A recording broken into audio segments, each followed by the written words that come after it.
great to be with you. Thanks for accepting this ArchiFeed podcast, and I'm excited for the conversation that we're going to be actually having today.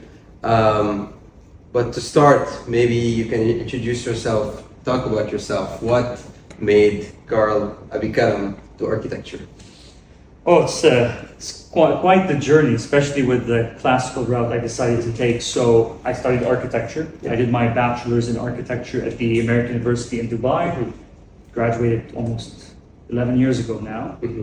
Went into the corporate world, thought I could find the answers elsewhere. Wasn't too pleased with the way things were being operated. I did a master's at UCL in architecture and historic urban environment, so it focused more on adaptive reuse. Still felt that I didn't find the answers I was quite looking for. Decided to do a second master's right after that, the following year actually. As soon as I graduated from UCL, I went straight to the University of Cambridge, where I did an MPhil in heritage studies. So for the past 8 to 9 years, I was focusing more on curatorial development, mostly focused on the Gulf, creating exhibitions, museums. Somehow I still felt that I didn't get the answers I was looking for, and then I realized, wait a minute, there's this growing online community, online resistance to what's going on in the architectural scene, and they were practicing traditional classical architecture, which was antithetical to everything that architecture schools stood for, and they've always, promoted the idea that you can't design in that manner. And then here we are, a growing community online. And that's when I decided about 5 years ago to launch Classical Lebanon, which is a platform to promote the traditional classical arts in Lebanon. Amazing, amazing. All right, I'm gonna jump to my first question here. In your view, what are the most significant crises that architectural education is facing today? I wouldn't say it's a crisis that could be solved, quite frankly. It's ideology.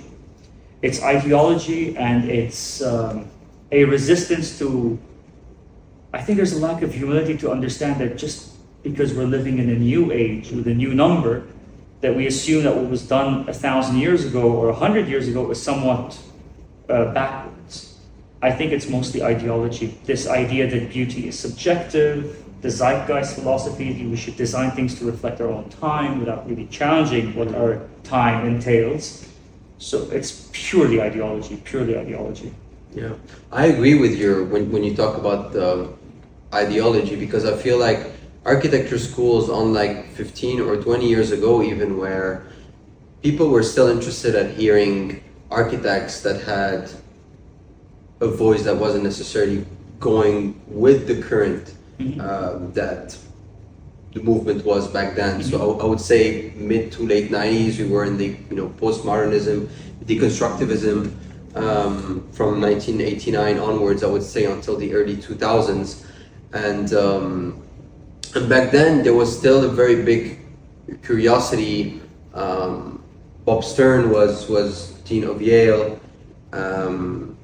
Eisenman used to host conversations with Leon Krier, and so I feel like it was an era where having these kinds of conversations, being able to debate about architecture and clash about architecture, and really in some ways have various interpretations of what architecture really means, was something that was very, very praised.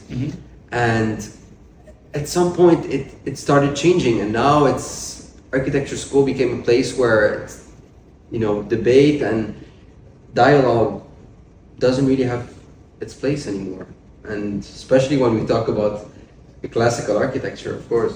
I've had my fair share of encounters where, when I would discuss the legitimacy of designing in classical architecture and traditionalist methods, let's forget the online responses. I think you get all sorts of responses online. What was disheartening was to see professors and practitioners, mostly professors, just completely reject the idea of using the classical language of architecture. I always joke with my colleagues, I've never seen someone get so upset over the use of the Doric order as a legitimate medium to create a work of architecture. So And university is supposed to be a place where you can exchange different ideas. So you see it immediately in their face. It's almost like as soon as you suggest it, they look at you like, what are you talking about? It's almost condescending. It's almost like it's an immediate shutdown for dialogue. And honestly, the more you dig deep, the more you realize why. Ideology. Exactly. Ideology. Exactly. Maybe that actually leads us to the second question that I wanted to ask you, which is, if you became the dean of an architecture school, what is the first few reforms that you would actually go for? Honestly, I've entertained the idea of becoming a professor at one point, and I feel, not to go off on a tangent, I feel like one could do more online these days and actually go into architecture school.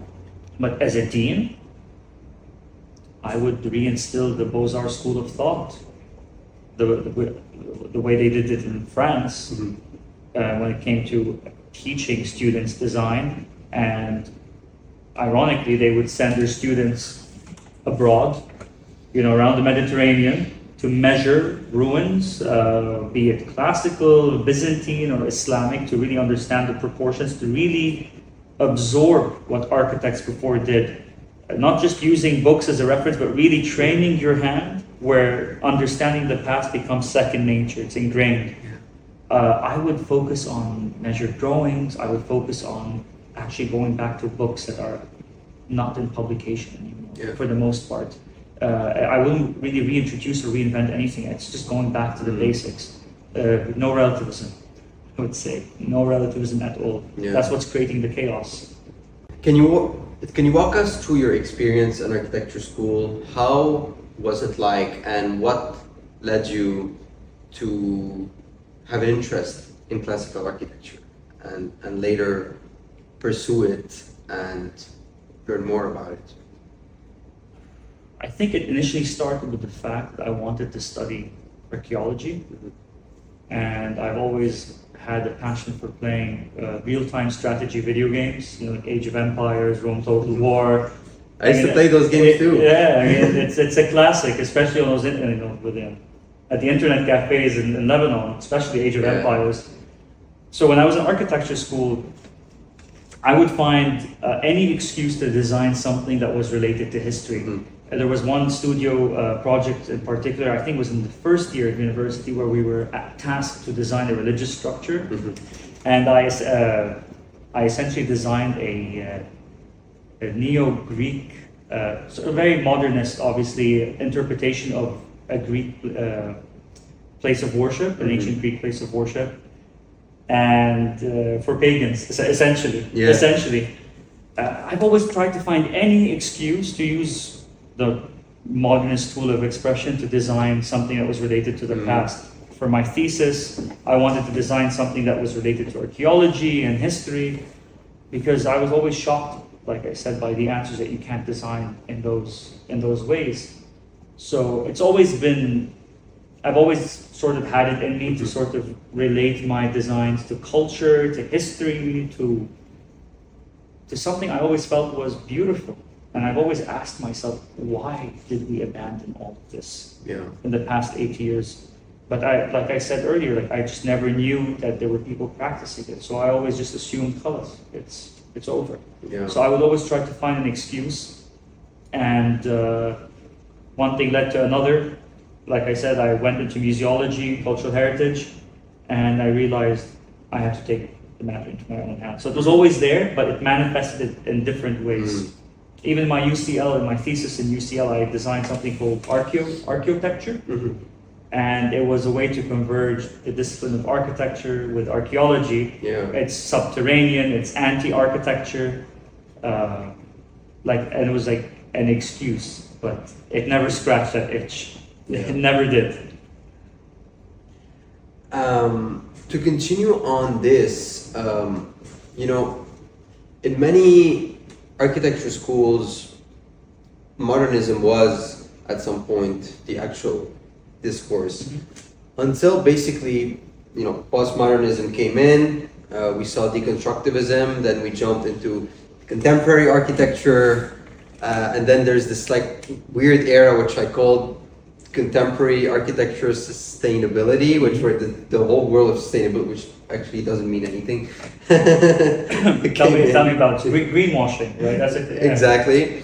And then now we're into something again more, I would say, even pushed further, which is post-anthropocentry and the fact that architecture must be, you know, for all beings, etc., etc. But maybe to go back, we most often hear, and I often, you know, heard this from Krier, a critique of modern architecture most particularly, without, however, really addressing what came after.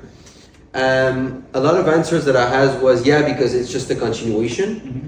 I wanted to have your opinion on this. What do you think about what came after modernism? Is it really a continuation of modernism, or is it or you would define it as something else? And what is your take on this actual period? From modern until today. Until today, the reason I get criticized for this all the time, and I understand rightfully so, especially when I use the designs after modernism as everything's modernism, and you would have people object, no, that's postmodern, no, that's deconstructivism. The reason why I call it modernism is because it's the same monster trying to reinvent itself. It's avoiding the questions that the public are constantly asking. Why are things not beautiful anymore? Why don't they speak to something of a higher power, of meaning? Yeah. Why is it always about a sort of a branding for the starchitect? Whether it's parametric or postmodernism, the reason why I just give it a blanket definition as modernism is because it just refuses to really acknowledge the fact that it just considers beauty as subjective. When in reality, when you look at philosophers, whether we're talking about ancient Greek philosophers or Byzantine or early Islamic or Enlightenment philosophers of Europe, beauty was always something that was discussed in philosophy. There was always a primary reason for being, for being alive, and yet we've pushed that to the side. So modernism, in many ways, reminds me of what Henry Hope Reed said in The Golden City, where he calls it a picturesque secessionism, where you're essentially retreating from the picturesque. So I sort of refuse to entertain these terms. Maybe and it sounds quite stubborn. It just doesn't speak to the issue of the matter, that is that we've abandoned beauty. We've abandoned it. Which is, in my opinion, also this is where I think it gets a little bit controversial when we talk about the modern era, which I like to call it the modern era rather than calling modernist, right? Because modernist entails more to a style, to a stylistic approach, where modern brings the political project that came with the era, particularly, for example, here in Beirut, where the modern era as an architectural movement was directly tied with the Shahhabist movement and the Arab nationalists, and in a certain way the Beninese nationalist movement, both simultaneously almost. So to go back to the modern era, I feel like in the modern era, what I really like to sort of split it in two periods, where you had the first era where actually you would see a modern era, particularly in Arab countries, but also elsewhere, that emerged because of a specific socio-political context. While at the same time, a few years later, this is where the internationalist movement came in, and here we see that it's not the same approach, actually, where the early modern movement was something that emerged from a certain context, while the internationalist movement in opposition was something that directly evolved from the West and then spread. So in some sort you had this clash of local modernism versus internationalist modernism. And why I really want to talk about this, because you can see how even within the built environment, the approach wasn't the same. I think there was also a risk back then with the modern era, is that some architects started adapting modern aesthetics as a style rather than as a project, which actually also created the urban place where we are right now. But to maybe land on a question on this, what do you think about the fact that, you know, some pieces of modern architecture can be extremely successful and can be extremely rich, interesting, and at the same time beautiful, but we can also acknowledge that the modern period itself had its catastrophes as well, specifically on the urban level. And I think we spoke a lot about this with Leon Creer during our last conversation, is the fact that modernism and the modern project on an architectural scale generated quite beautiful things, but on an urban scale, if you see it, if you take the entire result of it, it was actually quite catastrophic. And the best actually case study for this is the Plan Voisin by Le Corbusier, which you can see it on an urban scale. It's a catastrophe. But when you look at a few of Corbusier's pieces, like Ronchamp or other pieces, they can be quite powerful, quite beautiful. What's your take on this? I mean, at the end of the day, I think modernism as a whole, like the blanket statement of modernism, there's always room for a sense of theatricality. I think that's a word. It is quite theatrical. There's certain things you could do with modernism that you could not possibly do with traditionalist methods, right? Because traditionalism always sort of aims for harmony, a place of belonging. Modernism is an individual statement. It stands out. And when you have multiple or an entire master plan of modernity, it becomes chaotic. It becomes extremely competitive. The reason why I'm a bit, I would say, more flexible with what was created before, especially the earlier modernist period, is because they were trained in the classical approaches of architecture. So they understood classical architecture. They understood the proportions, the golden ratios. Le Corbusier actually was a Le Corbusier did. Well, he was trained in that method. But when you read towards new architecture, it becomes. If you read it, it sounds like a dystopian evil manifesto. The idea of humans are the machine. You know, there's almost like if you were to watch a sci-fi movie and you would watch a villain of that sci-fi movie, good villains in those sci-fi movies tend to think they're doing something good. They think they had it right. I think it's a very niche reference, but it reminds me of a certain villain in a video game called Fallout 1. And Fallout 1 is a sort of super mutant abomination, and what he wanted to do was sort of contaminate the human population with a certain virus to create a superhuman master race, because he thought that it would take the human beings to the next level, the age of the machine. But in reality, he was destroying humanity. Fallout, for context, is the game, and correct me if I'm wrong, where actually a nuclear war happened, right? And everyone's trying to hide underground in what they call Fallout shelters. Fallout shelters, Maybe you can give some context. So context on that. So Fallout 1 takes place in a retro-futuristic world where the 1950s sort of froze. It was an interpretation of what the future is from a 50s perspective. And Fallout 1, which was a revolutionary game from 97, 98, I believe, where you would play the main character emerging from that Fallout shelter, who was tasked to find the last water chip from a different vault to save your own vault. Your vault could only produce so much water. It was a time-ticking bomb of a game, so you had certain amount of days. That's what I loved about older video games. Like, it wasn't a hand-holding experience. It was brutal. Anyways, and one of the characters you encounter that stops you from obtaining that water chip was this super mutant villain who thought that by contaminating the population to create that super mutant master race, essentially, he had to eradicate how we know humanity to be. So there was, in the works of Corbusier, when you look at the way he talks about the human being as a machine, and everything is supposed to be mechanized, it's all and sterile.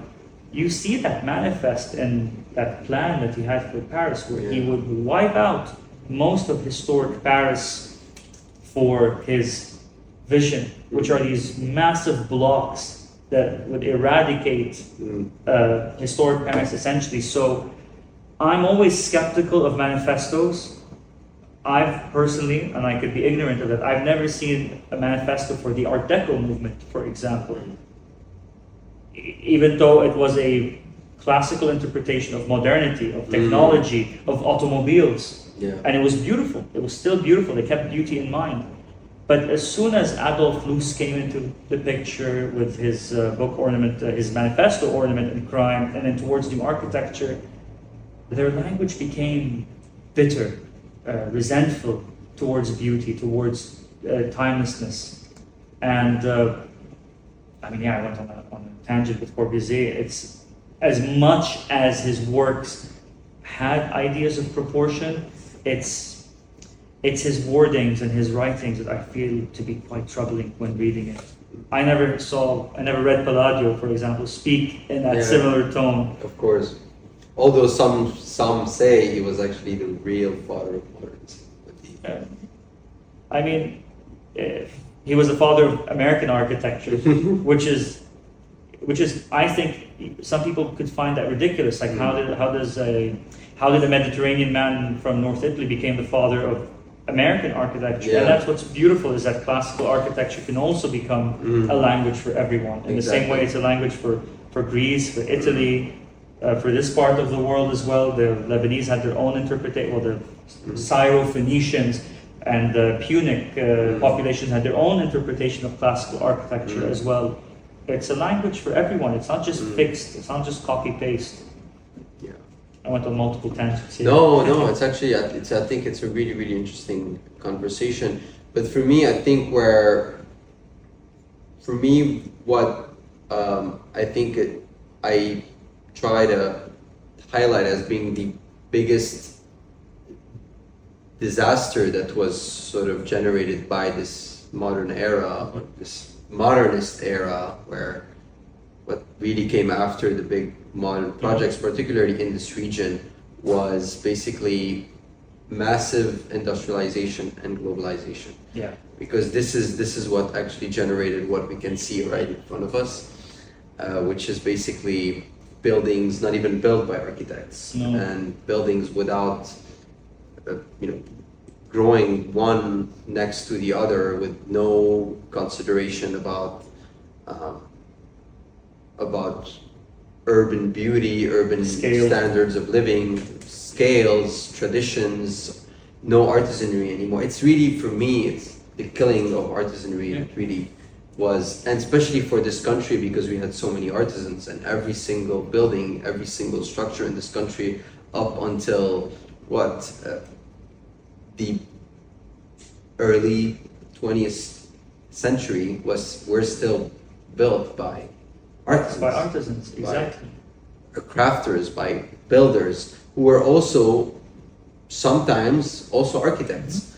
And this disappeared at some point with the early modern era. And I would say the early era, as I used to talk about, that early modern era around the 40s and 50s, year where architects like Grégoire Serov and Raoul Vernet and Khalil Khoury and others emerged, where we're still, like we call them, the golden years. The modern project back then was being built on very beautiful foundations, and with the nationalist movement, like we say in French, ça avait de la fraîcheur.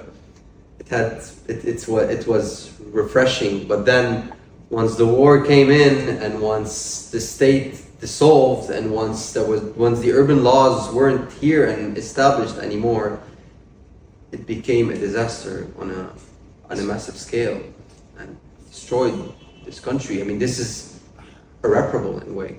The thing is, it is irreparable, especially when you see the concrete jungle that we find ourselves in. Sometimes I find myself maybe being a bit too harsh with my critique about Lebanon. Is that, yes, of course, the things we've gone through. I think in any other situation, any other country, there would be blood on the streets. You know, the Lebanese somehow tend to make a joke about everything. Exactly. And you still feel safe for the most part walking in this concrete jungle. I think we should do a video pan and insert that in the video. Absolutely. I think it was ideology, taste, and culture at the time. I think modernism allowed for the deterioration of culture and judgment of aesthetics because, yes, we went through trauma, like massive trauma for sure, but so did the Italians during the Black Plague, but they still came out of it and said, let's create the most beautiful era of our time, which is what we know today as the Renaissance. And Lebanon, at the time, before there was an actual republic, you go to a village like in Deir al-Amar, and you still saw, you could still see excellent examples of very humble architectural works, and it was beautiful. It was beautiful. There was beauty in mind. I really think anyone is capable of creating beauty, whether they graduated from architecture school or not. It kind of reminds me of that meme where they show you a beautiful cottage, it says designed by an illiterate peasant, and then they'll show you a villa by Corbusier, it says designed by a PhD. And now we have people making buildings who neither have a PhD and are relatively comfortable in them. Ammar ya Ma'allim, forgot that term, and just, you bring a random guy to make your building. I think we've lost taste, we've lost culture, and we've lost etiquette in the way we treat ourselves and the way we treat others. And that's why you have what you have there. Even globalization, well, the Mediterranean world was globalized. Everyone used the Doric, the Ionic, and the Corinthian order, but they interpreted it differently per each culture. The people in Leptis Magna designed classical architecture very differently than ancient Greece during the Republic days. But you see, I feel like it was still an exchange of artisanry when we talk about massive industrialization and we tie this to globalization. This gives you a disaster where you're not gonna ask a craftsman to design your joinery or your door or just a very simple tool. This is going to become something you're going to import from another continent where basically this is where the actual piece that you want for your house, that specific piece is actually manufactured for less than what your artisan used to do here, which is, I feel like it is this sort of discourse with the fact that the war also erased some of our, I would say, habits and traditions that we had, which sort of led to this emergence of urban parasites. I like to call them urban parasites. Watch out, someone might say it's a very problematic word to say, but it is. It is parasitic. It is parasitic. I mean, when you compare what Beirut used to look like 100 years ago, even 80, 70 years ago, compared to what we have now, it is parasitic. I doubt anyone is going to feel sorry for a crumbling luxury block or a normal block, and then you have this sort of Art Deco example of a Lebanese townhouse down there, and you feel sorry for it. You see what could have been the potential of this country. I really think it has to do with education and taste and etiquette to ourselves and to society. I used to think it was industrialization, but then again, after industrialization, we had the Art Deco. And beauty was still in their minds. They still honored meaning and beauty in their environments. Now we're in an age of just complete consumerism. And even with the trauma of Lebanon, and not to downplay it, we've been through a lot, and we are at the crossfires of imperialism, in my opinion.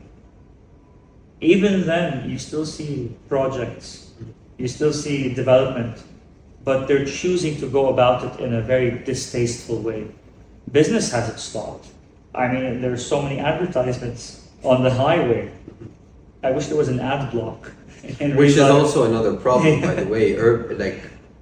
urban pollution related Visual to pollution, advertising. visual. I mean, you're just taking the highway. You can't do more than 10, 15 meters with your car without seeing a huge advertising panel that is, fixed right on the facade of a building. Yeah, on the facade of a building, and right next to it are probably like 3 steel structures Yeah. of billboards. And the thing that we were even discussing earlier was this blatant use of AI to now just generate ads, which I find to be insulting, especially if it's about food. Yeah. And how can I trust that I'm consuming quality when you're too lazy to depict and make what you're actually serving to people?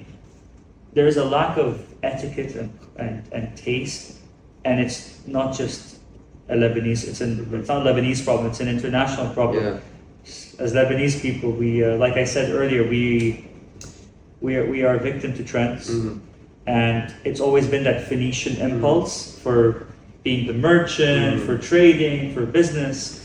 And then there was an excellent author who wrote "City in the Sands," and I think he mentioned that the Phoenicians were too busy doing business that they forgot to write their own history. Yeah. I think we haven't changed that mindset, unfortunately, but their impulse to do business was at least quieted down by this global love for beauty and crafts. Yeah. Now this Phoenician impulse has multiplied because we've abandoned beauty, we've abandoned craftsmanship.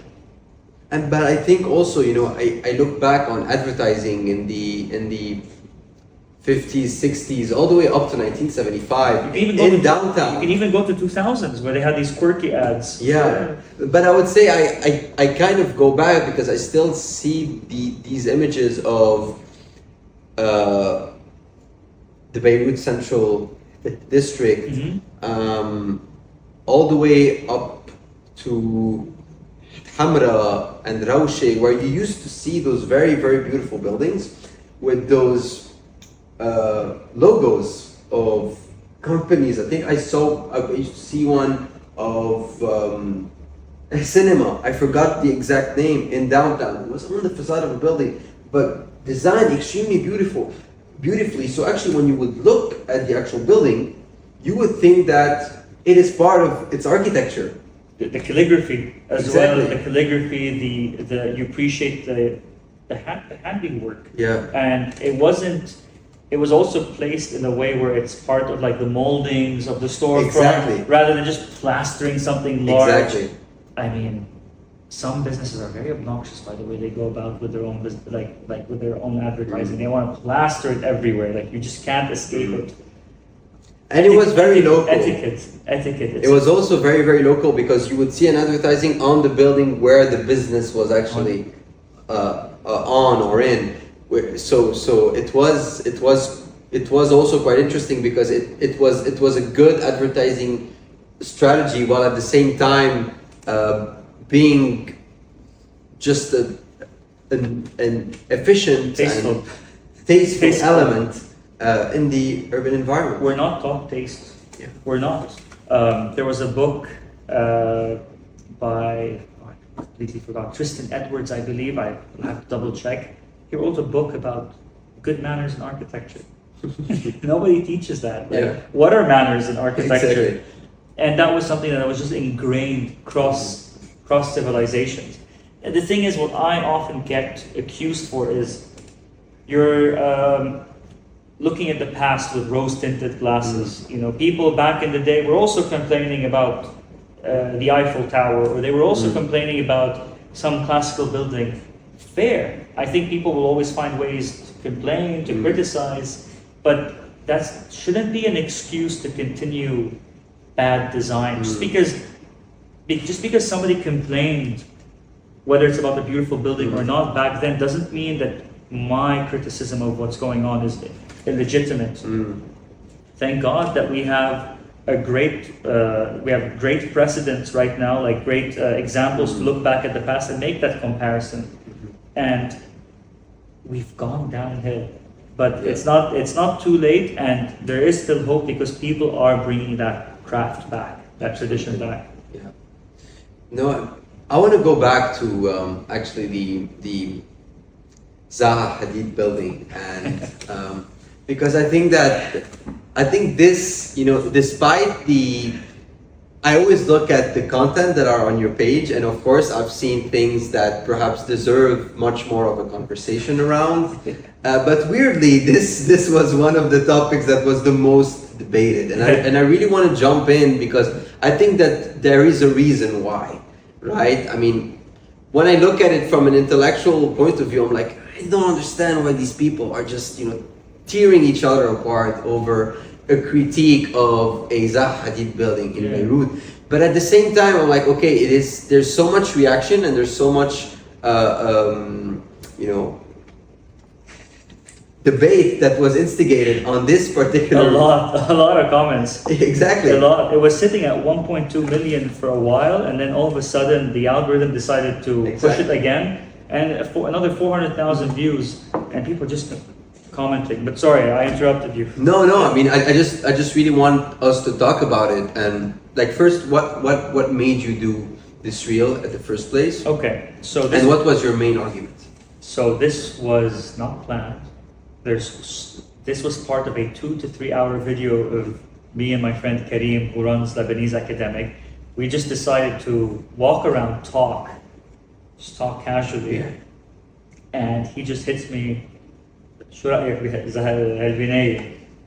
do you think of that building? What do you think of Zaha Hadid's architecture? And I gave obviously my comments. I understood that after editing that video, people were going to react to it. This is a critically acclaimed architect according to the sort of the Pritzker Prize clique, which I also have so much to say about that institution and how we go about awarding these awards to architects. We were just talking about what happened to downtown Beirut. There was this, as you know, with Solidaire, this corporate private company controversially took over our historic core, wiped it out for the most part, went in even in 1983 and 84 to bulldoze certain areas, and we even have satellite imagery. There's an excellent thesis by Giorgio Taraf called Beirut, the City Destroyed by Peace, where he discusses in great detail what happened. And I look at that building. I knew what was there before. It was the Khan Antoun Bey building, which it was damaged heavily in the war, but it could have been reconstructed. And I see that blob. It's a blob. It's a gelatinous mess of a building. And I say it's a 5-minute 3D job. To a certain extent, it is a hyperbolic statement. It could have taken maybe a day. But there is not enough. You cannot convince me at all to say that building took time to design. A lot of people argue, there was one particular comment that argued that it's complex. Of course, it's not a 5-minute 3D job. In the case of an engineer's work, it wasn't. But someone who has a little bit of experience working with people skilled in parametric design and parametric, Grasshopper and Rhino, I know a bit about 3ds Max, Blender. It's a blob. It's a blob that defies everything and it defies every rule, every civilization has ever applied in architecture. You can't find the entrance. It's a mess. It's a mess. You can't find the entrance, and it's an affront to the senses. And one of the things that I always find strange about architecture discourse is that ornament is crime. Why spend so much time with ornaments? It's a waste of time. But then you look at the Zaha Hadid building, every panel is different. Exactly. Every panel is different. Exactly what I want to say. The carbon footprint to bring the panel is going to cost you... There's not a single hole that's the same, actually. No. So what different is that with ornamentation? Why is ornamentation so vilified? It's so backwards. And then people would comment saying it's new, it's progressive, which doesn't necessarily mean it's good if it's new. And the building that I discussed on the right isn't also a great work of classical architecture. There's a lot of fault with it. And it's not exciting, it's generic. But so what? Yeah. So what? It's okay to have generic, beautiful buildings that reflect the culture, the landscape. It's Yeah, fine. I would say it was more vernacular than a classical architecture, but then what is beautiful about vernacularology and vernacular architecture is that it basically emerges from the local materials, Yeah, local the use of context, limestone, the use of the use of limestone. limestone. I mean, everything it is automatically very, very contextual. And for me, this was the problem with the Zaha Hadid project, is that the number one, before I even start looking at how the building looks, is that it wasn't contextual at all. It is not. I mean, it's a building that can grow anywhere in the world. And this is the thing, and also to play devil's advocate. And who grew, by the way, in other places. Yeah, that's the thing. And just to play devil's advocate, one might say, well, that building is classical. It's French next to it. It shouldn't be in Lebanon. Like, how do you know it was not designed by a Lebanese person? Why not look at the proportions of the building or the detailing of the Corinthian columns? It's a bit Romanesque, it's a bit Byzantine, and that's also part of Lebanon's culture as well. Lebanon is a mixture of Canaanite classical sensibilities, Byzantine, Islamic. It's a mixture of East Roman, Mamluk, Phoenician interpretation of classical architecture. People just want to jump the gun at anything that is tradition. Oh, it's colonialism, or oh, it's just not for us. No, just if you're an architect and you're saying this, the school failed, completely failed. And also, people are. Here's the thing. I just said it was a 5-minute 3D job. It's a mess. And people would automatically start saying, well, what did you do? For you to say this about Zaha Hadid. And this goes to show you that we've created the cult of this architect. Yeah. Since when has it been controversial to criticize the work of a famous architect? Like, get out of that cult mindset. You can't criticize that. It's perfectly fine. I mentioned this earlier in a different interview. Would we insult a craftsman or a garbage man or a doctor, whoever they may be, if somebody's neighborhood was being destroyed and something alien was being implanted, would we just shut them down and say, well, you didn't study architecture, you shouldn't talk? No, everybody has a right to beauty and to architecture. At the end of the day, as an architect, you're designing for the public. And the public, unanimously most of the times, and the majority want traditionalism or classical or just beautiful buildings like they've been before, like the way we've designed before. Yeah. So the video was a result of 3 hours of walking. We also criticized Herzog and de Meuron's Beirut terraces. Yeah. This is the thing with modern architects, is that we create a metaphor for everything. Beirut terraces. A column with just erratic slabs. Arato Isozaki. Yes. A building is called Beirut Gardens. This is the problem with postmodernism. Modernism is we're slapping these metaphors, and these words don't reflect what we're designing. Yeah. It's not that there's no terraces. It's a slab with a pool. It's slab with some pools maybe, or it's balconies. Beirut Gardens. What garden? Yeah. So when I say these things, it sometimes surprises me that you have these people from universities just completely shut you down and say, oh, you don't get it. And that's what I love about classical and traditional architecture, is that if you take a work of classical architecture, you print it out, you put some tracing paper, and you get your compass, you start to understand, I see what he was doing there. Yeah. He made that's square root 2, that's a goal. It's not insulting you, it's saying, I could show you the ingredients. So yeah, part of a 3-hour video where we were just ranting. It's a very bro video. And it lasted for how long?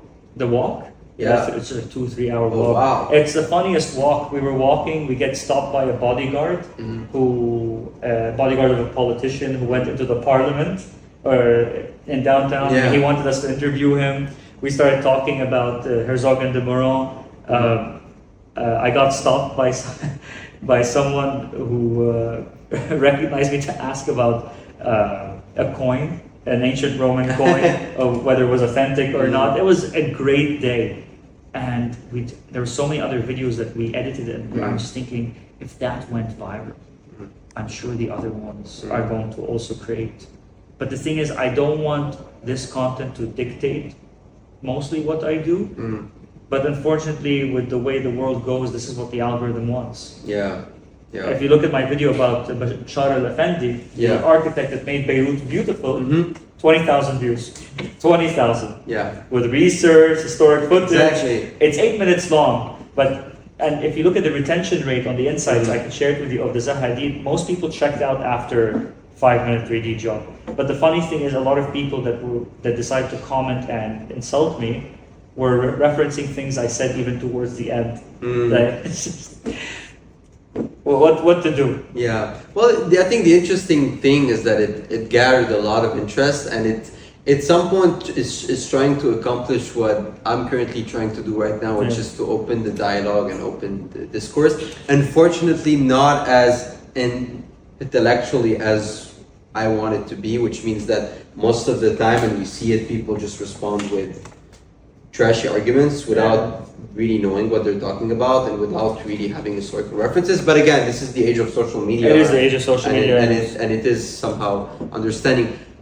I think now I would like to jump on something that is very related to this topic, is about decolonialism. Yes. And this entire sort of complex that isn't really coming from us, by the way, but it's something that was weirdly imposed by the West at some point. Which is, you could say, it's a form of colonialism. Exactly, but in expectation that we actually abide by it. Yes. And somehow it was within the architectural current of this country, it was really applied toward classical architecture, where again the example of the building that was next to Zaha's was a good example, where people came and told you, well, you know, this is French. This is French, yeah. Right? What is your opinion on this, as someone who's cultured in classical architecture and, you know, have created this actual platform where in some ways you're re-educating people on what classical architecture is and what it represents? What is your response to decolonialism and decoloniality? I think it's historical amnesia, and I don't know if it's if they're being disingenuous or if there's a malicious intent. It all boils down to the idea of who owns Rome, right? Conveniently, when Constantinople fell, the idea of Rome moved westwards to the Germanic conquerors of the former half of the Western Roman Empire. They owned Rome over time. They built upon the classical language 1,000 years after the fall of the Western Roman half. So from 400-ish AD to 1400s with the Renaissance, it was taken by, the Nordic countries, the Germanic countries, and they built upon this, which is why a lot of people assume classical architecture is a Western thing. But in Constantinople, or the eastern half of the empire, people were called Rum, even until this day. Right? To be Roman, you can be Armenian and Roman. You can be Syrian and Roman, Greek and Roman. Like the idea of classical architecture, Byzantine architecture and art came from classical architecture, and Islamic art and architecture came from Byzantine art and architecture. It's a continuity. It is a continuity, and to call classical architecture colonialism, you're sort of pushing aside what the Canaanite, like our Canaanite ancestors, whether you're a Muslim or a Christian, like the way Canaanites approach the classical language of architecture is very different to how the ancient Greeks approached classical architecture. So I'm not trying to advocate for French architecture or Italian architecture. You can learn from the lessons of French architecture. I think it's fine. In the same way, they absorbed influences from, the Islamic territories. At the end of the day, the Mediterranean is a place where ideas come and go. Exactly. There's a lot of churches in Lebanon that are quite influenced by Muqarnas, Mamluk motifs.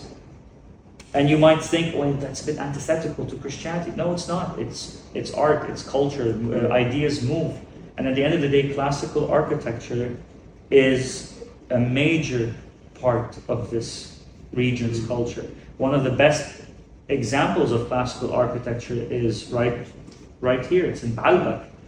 And the misconception is they assume that it was the Romans from outside coming into Lebanon and doing these things. When in reality, when you look at the way the spaces are organized, the hierarchy of these religious spaces, how they perform their rituals, the fact that in front of the temple of Jupiter is a Phoenician altar. Wherever you have a Phoenician altar, wherever you have a Roman temple, there's always a Phoenician altar, which suggests cultural continuity, that they were paying to upkeep this religious place, and the trend at the time was, let's say, classicism, but they interpreted it as their own. So if you look at Palmyra, it's very different to how things were done in Rome. Yeah. We love big blocks. We love these crenellations that you see with Phoenician altars.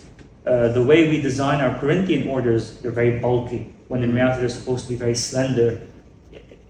Our sensibilities are unique to this land. So when someone comes and tells me classical architecture is colonialism and you should give it up, tell me, what should I do? Tell me, please. Tell me what I should do about my own culture. Yeah. The thing is, when you see people saying, even from our own land, it's colonialism, I'm like, watch out. You might be programmed to destroy your own culture. Exactly. You're programmed because Byzantine, Islamic, this is the children that came out of classical architecture, and it's the children that came out of classical architecture from this land. People also forget to. People, maybe because they don't know or they choose not to know, Christianity came into being easily in the empire because of the Eastern mystery cults. Mithras, Isis, Adonis, these were all religious cults that developed in this part of the world. The way we see religion was born in this part of the world. So people have to be careful with what they destroy. Imperialism is a big issue. We see that right at our doorstep, south of our borders. Absolutely. We see that in full action, constantly. There hasn't been a day of rest. Imperialism should be criticized and we should never stop talking about it. Colonialism is a massive issue. But then again, not everything is colonialism. Because if you're going to start labeling that as colonialism, you might destroy your own culture. Yeah. And actually something also that I think is important to say is that, a colonial project has its goods and its bads. And obviously, for example, we know how much when we were under the Ottoman Empire, how many massacres were perpetrated, how many killings happened, how many conflicts and struggles happening even within this actual territory. But is it for that particular reason that we can say that,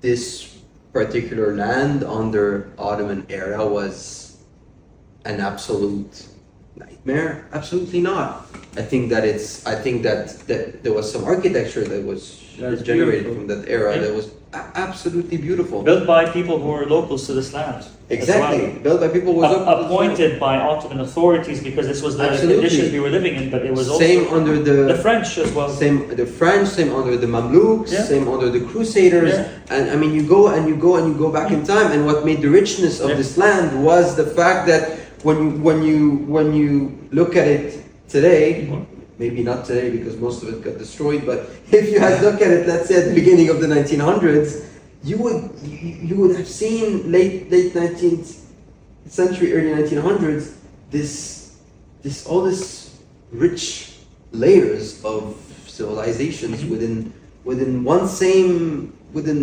small territory. And there was unity in its design. Yeah. There was unity. Maybe I could ask you, but what do you feel when you look at the triple arch home? What do you feel when you enter one? I always feel like it is extremely local. and I don't know if this means much when I say it that way, but you really feel like it's something that almost grew out of the culture and out of the history. How do you feel? Like, I know you're asking Yeah. questions. I want to ask you, like, it is local, but what is it that you feel when you see it from the exterior? And how do you feel when you're inside that building? Don't you feel like you belong? Don't you feel a sense of calm, a sense of order with the space? We've lost that feeling. Yeah. We've lost completely that I feeling. agree. I mean, there's nothing more beautiful than just, entering a Lebanese traditional house in the mountains, in a small village, in this actual country, because there is a feeling that perhaps we can't explain about just feeling home, feeling well and feeling home. And I don't know, it's some sort of a regard to the past also, but deep inside you know that this is a place where you actually feel best. I mean, every time I escape Beirut and I go to the mountains and I spend a weekend there, it's very hard for me to come back, especially again to leave this country and know that I'm gonna end up on the other side of the ocean back again in a place where perhaps I know that I'll never feel home. And these are the moments where you really feel home, not necessarily in Beirut, but in these mountains where I really think that this is really where we are from. That's the thing. It's always an itch, like that you can't scratch when you're abroad. When I'm back in Lebanon, whenever I'm going to the ruins of a church or a temple, Roman temple, or a monastery, or looking at the medieval Islamic, the medieval mosque, it just does something to you. Even an Art Deco building, at one point Beirut was experimenting with the triple arch, but like an Art Deco form, that is charming. It's charming. It's beautiful. We've lost our way to create a sense of belonging. Yeah. And Lebanon hasn't had a break since. We still don't have one. What's stopping us is ideology and taste. I would now like to talk a little bit about the architectural profession. What is it to be an architect today? And in your opinion, can we say that architects are still builders or not?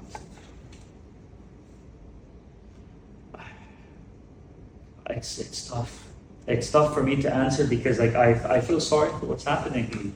The reason why many architects complain about their industry and how they feel disrespected and not paid properly is because as a society, I think we've collectively lost respect for that profession.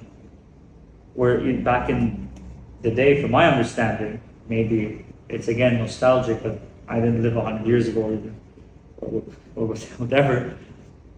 But the architect was respected. You'd consult him like you'd consult a doctor. You had a patron who believed in the architect. Yeah. I trust your vision. You think it's supposed to be orange or blue? I trust you. I trust you. Now it's like, no, a bit to the left, a bit to the right. It's because we've entered again. It's ideology. I know I keep repeating myself like a broken clock. It's ideology. We've allowed ourselves to enter this mindset of consumerism, of just regurgitating the same ideas over and over again. People, like I said, are craving meaning. Yeah. They want to feel like they're doing something worthwhile, even if it's a safe design or if it's something done before. Do you think it's also because of the abandonment of something you said earlier, which is the language, and something I would add to it is basically harmony, where back then when a building or a project was basically built, it was basically an assembly process between the sculptor, between the artisan, between the architect, was himself the builder in some ways. So you had this sort of assembly of very well taught people who worked with each other to generate a beautiful edifice. And at some point, with the beginning of the modern era, with the beginning of industrialization, this again of course, it stopped because basically artisanry was getting little by little replaced by industrialization. At the beginning, as I said, on an architectural scale, I find that this was a very interesting period because it has some freshness into it. You know, you were sort of going from one way of building to another, but on the long term and on the urban scale, again, we saw where it led. And so, yeah, what is your reflection on this? I mean, we definitely need guilds of some sort, and I'm not talking about just the Lebanese Syndicate of Architects. I think we need guilds, but I think more importantly, because of education and the lack of aesthetic judgment in our education systems worldwide, we need good patrons. We need good patrons that believe in the works of good architects. You see the talent in them, you see their vision, and you try to materialize what they have to offer. It all boils down to the educational system at the end of the day. It is the educational system that is truly corrupting everything. And I can totally imagine what they have to say. They're like, oh, but we teach sustainability, we teach social housing and climate change and equality. The end result is dystopian. Yeah. The end result is dystopian. Everyone wants to create something that looks like it came from a dystopian graphic novel. Or a James Bond villain's house. So, in your opinion, it really emanates from architectural education, which actually it's interesting. Let's actually talk about this, because architectural education itself is in deep crisis right now. I mean, we don't really know where we're going. You know, architecture used to be a specific marker of civilization. Yeah. We have seen some significant crises. We have seen the massive advancement of technology and digitalization of speed. You know, the speed in which we operate today, the technological speed is insane. It's something that in the entire, when you look at the entire human history, it's something you haven't seen before. Yet, with architecture, we not only don't know exactly where we're going, but also I feel like we're not in line with civilizational progress anymore, which I feel like for hundreds and hundreds and hundreds of years, for thousands of years, architects were in the forefront of. They were defining the era. When you thought of a particular innovation, when you thought of a particular era, you think of a building. Yeah. You think of the aesthetics behind the building. Like I said, aesthetics, proportions, harmony, that's abandoned. It's completely rejected. And the reason why the architecture school is, the architectural academic mindset is in crisis is because they're refusing to listen to the public with the pitchforks outside their ivory tower. It's most professors, I think it has to do also to a certain extent where we're living in a time where the economy is not doing so well globally. There's a lot of insecurities, rightfully so. People want to gatekeep their positions, and they don't want to feel that the things they've learned for 30, 40, 50 years is actually being challenged right now. And they feel even extra offended to hear what should be done from non-architectural graduates, and they feel extra offended when they realize everything that they've always been taught to reject is actually what the people want. Exactly. So there's a lot of gatekeeping and there's a lot of fear. Like I said earlier, anytime I've had the opportunity to discuss classical architecture with practitioners, with most professors, it's always met with disdain, a lot of scoffing, and just a refusal to listen. They just assume it's an evil ideology. Yeah. Which is, I mean, I think modernism is evil to a certain extent, but I wouldn't say the practitioners, the everyday architect is evil or is a bad person. I think we're all products of our environment and of our time to a certain extent, but we can overcome that. We can get ourselves out of that mindset that they've instilled and placed for us. Yeah. it needs to be challenged. Don't abandon things people have left behind because you think it's outdated. It's not. There's a philosophy I mentioned even earlier to you before this conversation about Chesterton's idea of the fence. So when we come into this life, our ancestors or the people who lived right before us put a fence. And it's their way of saying, if you want to cross that fence, you can do it. But there's a reason why I put it there. You want to take the leap, look before you do. But if you want to destroy that fence, don't destroy it now. Come back and give me a good argument later. Yeah. And tell me why I should destroy it. Architects and artists today look at that fence and kick it rather than punch it. Exactly. Because they want to have that me. I want my name on it. It's the Starchitect cult. You don't understand me. I'm the suffering artist. Just create something to alleviate suffering. Make life okay. Just create something where if I'm sitting at my garden or if I'm sitting in the public square, I can't stop but look at it all the time. Yeah. The fence, there's a reason why the fence is there. Don't underestimate it. But I think we've destroyed too many fences. It's time to put those fences back together. Yeah, and I also maybe want to continue on our schools of architecture here in Lebanon, particularly, who have basically taken a big hit, particularly since 2018, 2019, with the many succession of crises that actually happened until today, where basically you had an economic crisis, social one, political one. We had a war that is still ongoing, which actually it took a big hit on those institutional funds. But at the same time, for me, what really saddened me is that I was also expecting for these challenges to at some point also translate as opportunities for new experimentations, for Beirut to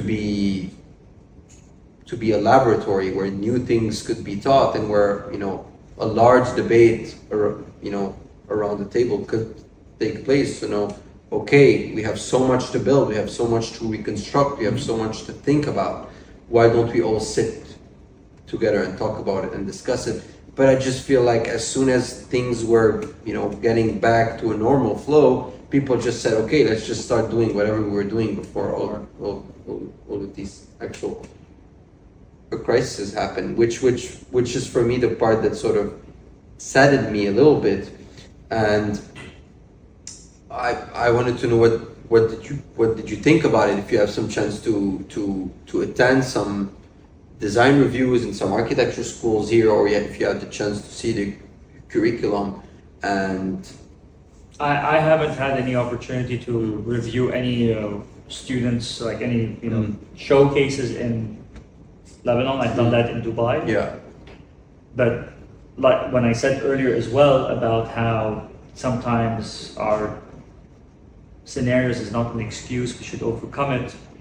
It might sound like wishful thinking, but in that case, the psychological warfare that's being put on us, psychological warfare to resent your neighbor, to with all these crises that I believe are being orchestrated externally to create problems in Lebanon.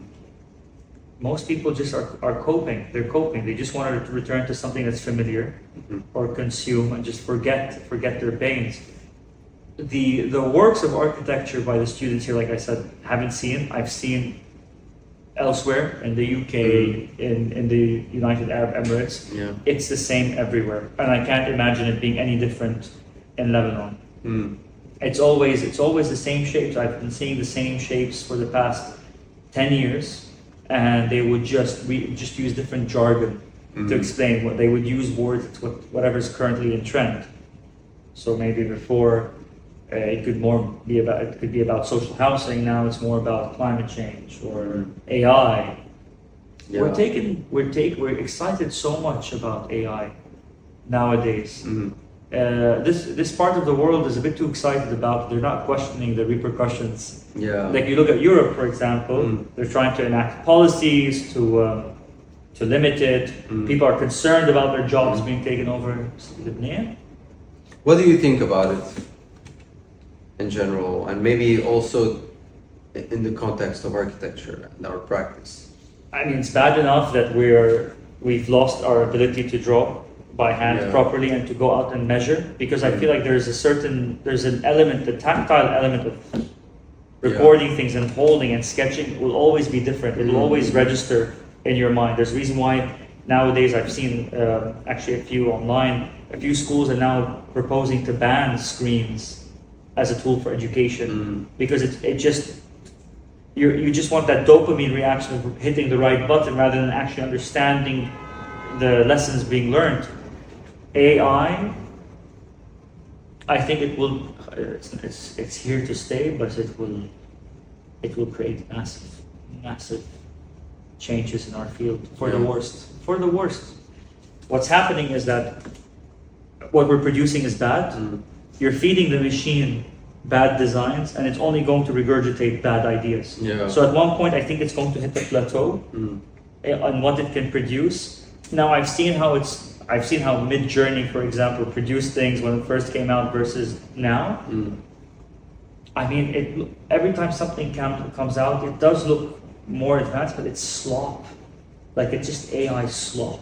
And it's insulting. It's insulting. If I'm insulted when I see an advertisement made using AI for food, for a restaurant, of course I'm going to feel insulted that I'm going to have to inhabit something a machine created for me.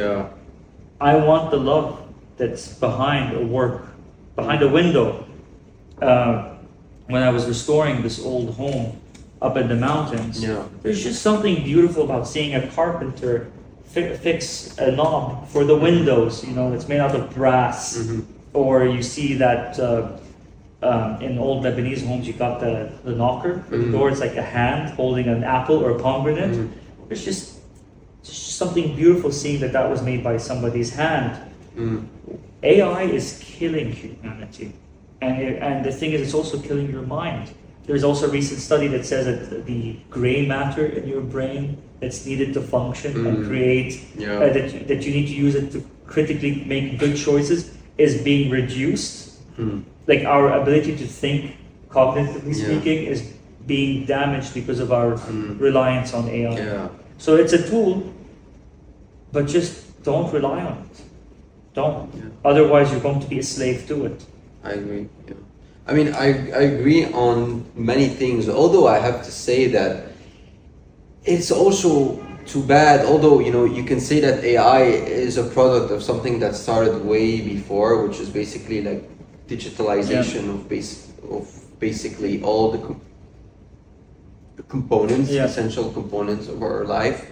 But I still think about AI and think that if we as architects, and if we still were very knowledge in theory, if we still had the cultural baggage that architects had 60 to 80 years ago, even before, even at the early modern era, architects had a cultural baggage that was enormous. Today, every single kid in any architecture school doesn't read books. No. Usually, it was proven that when you tell an architecture student to read a book, he's not actually going to read it. And when you tell him don't read it, he's maybe he's going to read it. Don't read Vitruvius. Treat it as a footnote. Don't go out and measure Roman ruins. It's bad for you. Exactly. Now you may have some that are actually going to do it. They're like, yes. But maybe to go back to AI, I feel like this is where AI could have been interesting, is that AI is basically at the end of the day, it could have been used as a medium for experimentation. I mean, again, AI could have been used to try new things, maybe analyze some schemes, because it is a very precise tool. When you know how to guide it very well, it could have helped. But not in classical architecture yet, right? Whenever I see someone try to use AI to create a classical work of architecture, it always looks it looks kitschy, nouveau riche. And the proportions are off.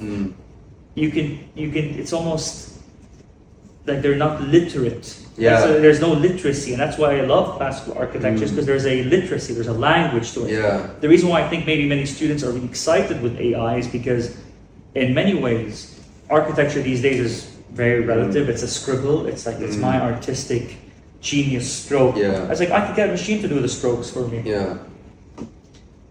But then in that case, you're not an architect. Yeah. You've abandoned the language, the grammar, which I mean, we abandoned it a long time ago.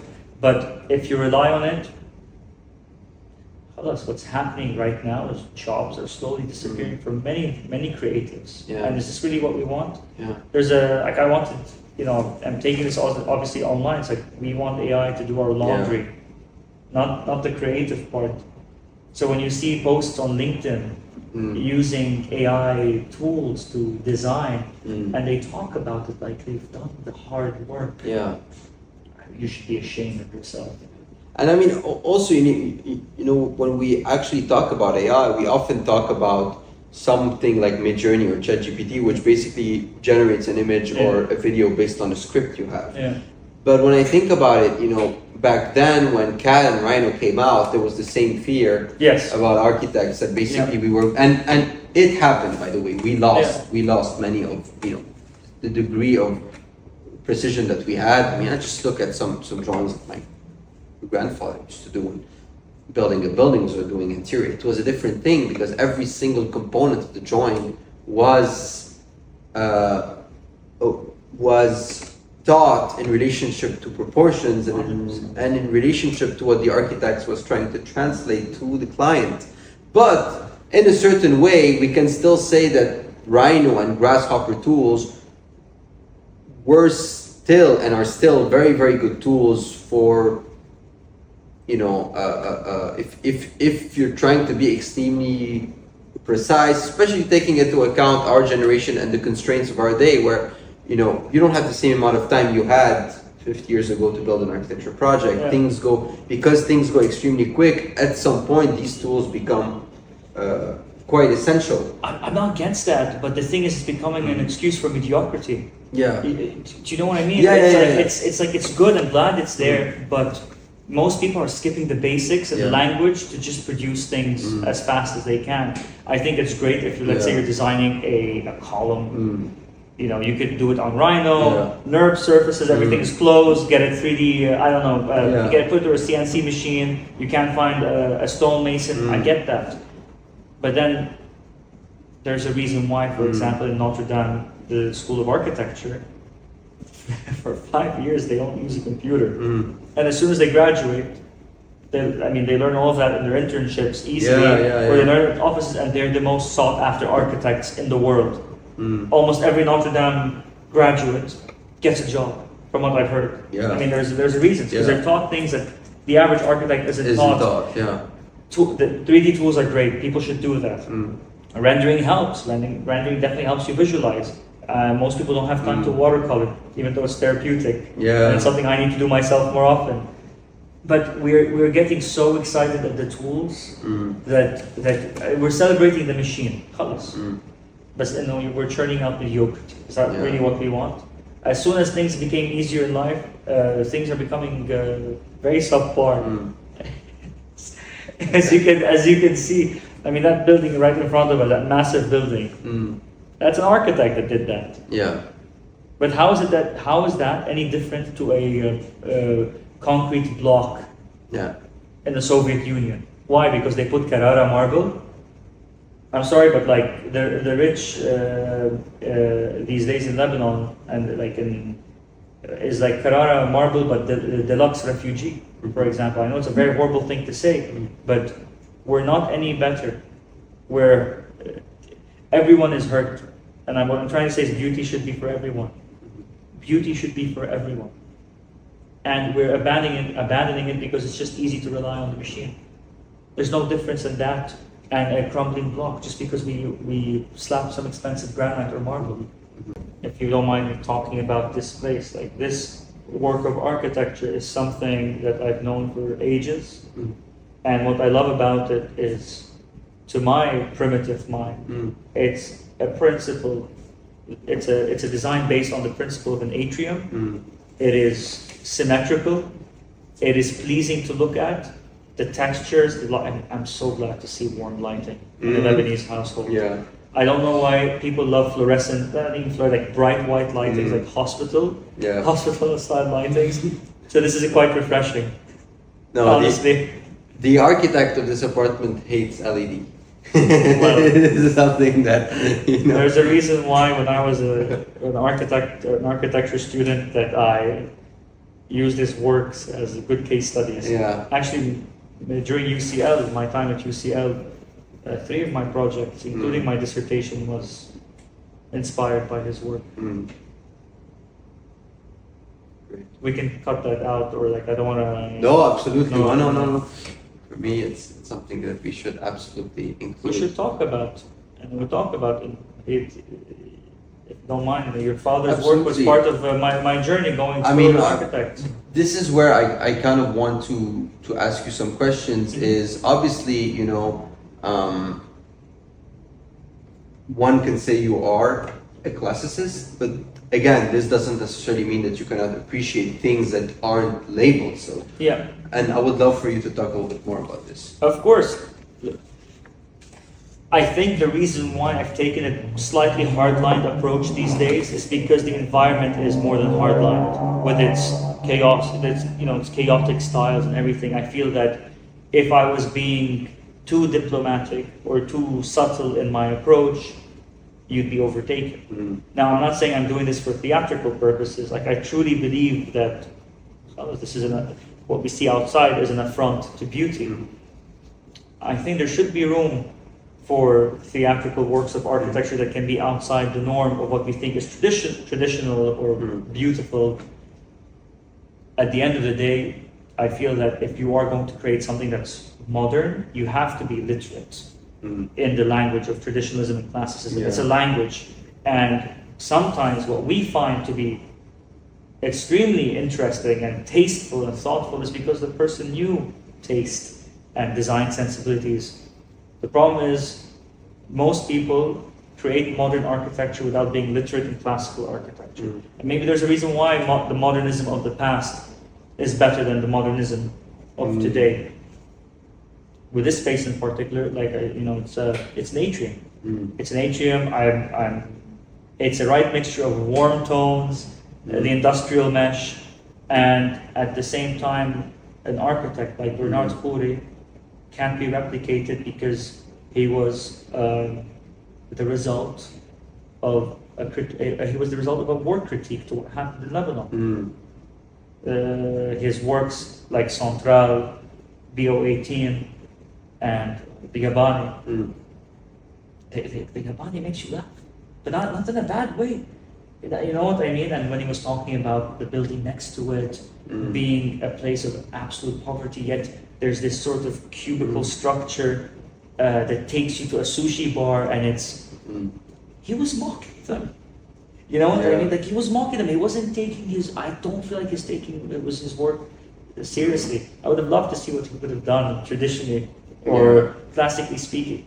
But the buildings that he was doing is a complete critique and like Ziad Rahbani in many ways. كان عم يتمسخر, right? But like in the case of Ziad Rahbani with music, he was very avant-garde. But everyone loved him regardless of their politics because he used timeless instruments and compositions to create something that was unheard of, because the basis of his art was timeless principles.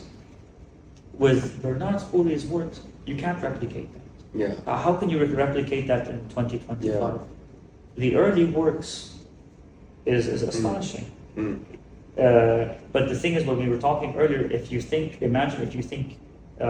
you were to design Yabanis everywhere. Yeah, absolutely. His was not about conformity. It would create a place of chaos. But if you see that one little Yabani, that one little Central, that one little BO18, and if you saw a bunch of BO18s and bunkers of nightclubs, then it would lose its essence. Its essence came from its individual theatrical approach. Exactly, yeah. But if we were to replicate that across the line, you can do that with traditionalism and classicism because it's good for the mental health. Yeah. But when you do something like this, no, it's nice because it's almost like that. It's a social critique. It's a bit of a middle finger to where we're going as a society. Like, he's it's a bit of a mocking gesture. Like there was that one part in the Central where he designed that restaurant to look like a conference room. Yeah. Because he wants people to be nervous. Yeah. Like when you design something to upset a certain group of Lebanese people, which is sort of the People bourgeoisie. would sit next to each other actually, and the people who would serve you the food, the servers, they would actually be trapped inside. And they were positioned in a lower Exactly. lower platform as if you're looking. Like, that's someone who knew Lebanese culture, mocked it, Yeah. and just apparently it was too intense where the restaurant owners had to. Yeah. And no, it's like it's maniac, Yeah. right? But you can't replicate that. So I think there is room for that creativity, but that's a lightning in a bottle kind of thing. You know, how many Bernard Khoury's can there be who can create that social critique? Yeah. هلا حيقولوا عم بيحكي كلاسيكال لبنان عم بيحكي لانه معزوم هون انه عم يبيض وجه بس انه No, absolutely. But now also I think now you gave like your good feedback on it. But I also want to jump into the more I would say parts where I guess your critique comes in is when we think about the urban in general. And I guess when we also think about the fact that most projects in this country emerge from the private sector. And this I would say the big massive scale project was Solidaire on an urban scale, but then this replicated all over this actual territory, which is for me it's very hard to emit a strong hardline opinion on it, except the fact that of course the result of this is an urban jungle and is a building that turns the back on the other building, and that, in some cases you have, I mean, I don't, you can't, it's always chaotic in a way, but it's at the same time one can say that it is justifiable because of the fact that institutions and the state was absent, because in any country, I mean, I don't know if you've ever been to Mexico. No, I haven't. City. No, I haven't. Basically, it's a very, very beautiful place because basically you have this harmony of the early modern era with classical architecture that they took from Spain, right there. From Spain, from the actual Spanish Empire, and so you can see this cohesion, basically, where you wouldn't see a building that is more than 3 to 4 stories in the district. 3 stories was the max. And it continued until today. It is a legislation, you can't go more than 3 stories, which actually, even though we moved to the modern era, etc., but every single modern structure that was built within the historical district of Mexico is absolutely beautiful because it works within the same urban harmony as the rest. And for me, it was really the first place where this jumped on my feet, because again, you go to Paris, you see it in some instances, but again, the Osmanian style was really kept strong. It wasn't trend. It was the preference at the time. And again, there's not a lot of leeways to play with in Paris. In New York, again, it's different because you're talking about mega skyscrapers in a very dense environment. But they did that right in the 1920s. Yeah, they did it right. I don't want to lose your train of thought. Sorry. Yeah, no. I just actually wanted to end here, but I just wanted to hear a little bit about your thoughts on urban cohesion, and particularly in this country and within contemporary architecture. There is no urban cohesion. There is none. There is none. It's funny we're like just talking about urban cohesion. It's non-existent. For example, there was a beautiful town. I'm gonna get hate from that town. It's called Razir. Razir is a place where you have a lot of you have a seminarian college where people would become priests. People would men would train there to become priests and study. Razir was extremely beautiful. It was beautiful. The thing is, when you're looking at it from a distance, you have to really squint to see where the churches are, and if you squint harder, you find 2 Beit ad-Din. These are 18th, 17th century palaces you find two palatial structures there that I've only recognized it. I was only able to see it many years later, because I was like, wait, that looks like Beit Din. I think one of them might be Chateau Moussard or something. It became a winery. The reason why we have no urban cohesion is that initially we kind of didn't have urban cohesion before as well. When making those villages, it was very organic. Yeah, it was right? very It was organic, but yet it had some cohesion, something uniform. It's like people like it was about conformity. Like they were conforming to their nature. They were using the same materials. They were using vernacular. It was vernacular. And even if you had a church that was in a slightly Lebanese Gothic style, or something that was more Byzantine or more Armenian or more classical, it would still complement the Lebanese vernacular. The problem is that when you design blocks of concrete or blobs, and it becomes the easier thing, when you start seeing bad behavior, خلاص, you're gonna copy everybody else. Yeah. It's almost like if a child sees how their parents would litter around, خلاص, they're gonna litter. I think it's architecture, litter. We could have had chaos with beauty. Do you know what I mean? Like when you're looking at all of these old Lebanese towns, it was kind of like it meanders. You had all these homes. Absolutely, they form around the church. It didn't have a square grid. It's very Mediterranean at the end of the day. Yeah. It's a Mediterranean, and it was created based on the needs of the inhabitants at the time. Now it's just because we don't have manners. You know, you'll just see someone slap a billboard.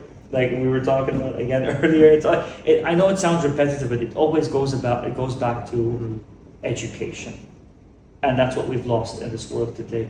But I think there's something essential, perhaps, that we stepped a little bit on, but we didn't open up, is the fact that also at some point I feel like we lost the sense of what a public space is and what it represents. Sure. I mean, sure. every single, it's very weird because you see a Lebanese person getting out of his house, going in his car and taking the highway and throwing trash in the streets. Like every time I drive, I see a flying cigarette or a flying cup of coffee. But at the same time, when he gets back home, he removes his shoes before entering the living room and becomes extremely clean. Everyone takes care of their homes, but we don't take care of our streets.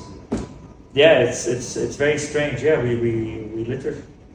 And it's weird because I think that the lack of state and the lack of institution made these phenomena much worse and just. You were sort of saying about the plazas and the public spaces. We've turned all our public spaces into parking lots. Sehat al-Shuhada, Martyrs Square, was demolished. It wasn't destroyed by the war. We've turned that into a parking lot now. Exactly. Most churches, if you look at what's next to them, usually it's like an open seha, an open plaza, parking lot.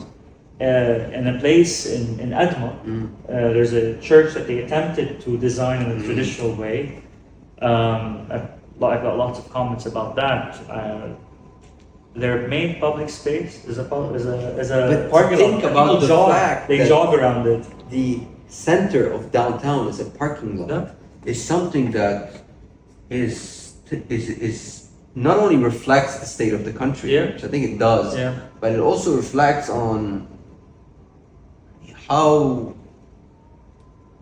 far this has gone in a certain way. I mean, and maybe we can now talk a little bit about this. But you did some extensive research on the buildings that used to be in those particular locations.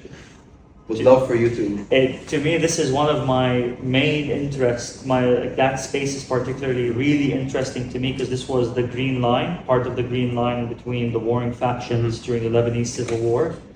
And ironically, despite that 15-year civil war-ish, most of the buildings remained intact. At the end of the day, we have to understand that this was fought between militias with guns and mortar.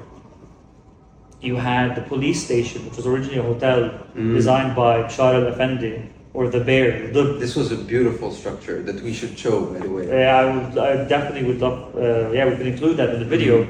It was demolished There was a video on YouTube. It's taken down. It was there for years. It was bulldozed. Yeah. It was riddled with bullet holes, of course, but it was bulldozed, and that entire area had like the most handsome, the most beautiful classical buildings, but it still had that triple arch as the main motif of these. So it was Lebanese vernacular merged with classical principles, and the most shocking part is that most of it could have been saved. Where you park your car, so where the statue currently sits on the side of Jemezi, most people park their cars on that side. That side was all bulldozed on purpose. It was bulldozed. You can see satellite imagery, which we can show on the screen. Just completely flattened. The area was completely flattened to design as the architect was supposed to design. I forgot who.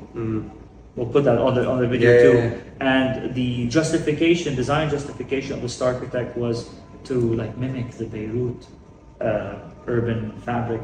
There's no point like I said, we I don't know if it was Jean Nouvel or no, not Jean Nouvel. Bourg-Saint-Parc, maybe. I'm not so sure, but I think it was one of those names at some point. I don't know. I think it might have been part of District S. I don't know who was doing District S. I'll double check. But this is the thing. Why do you need to create metaphors to imply you're mimicking the Beirut's urban fabric when we've had it before? Same thing goes with the Beirut souks designed by Raphael Moneo. Exactly. Raphael Moneo. Or the one can say Zaytoune Bey by Stephen Hall. Raphael Moneo, for example, the designers of the master plan were talking about how they've allocated the spaces based on the Roman grid. Why?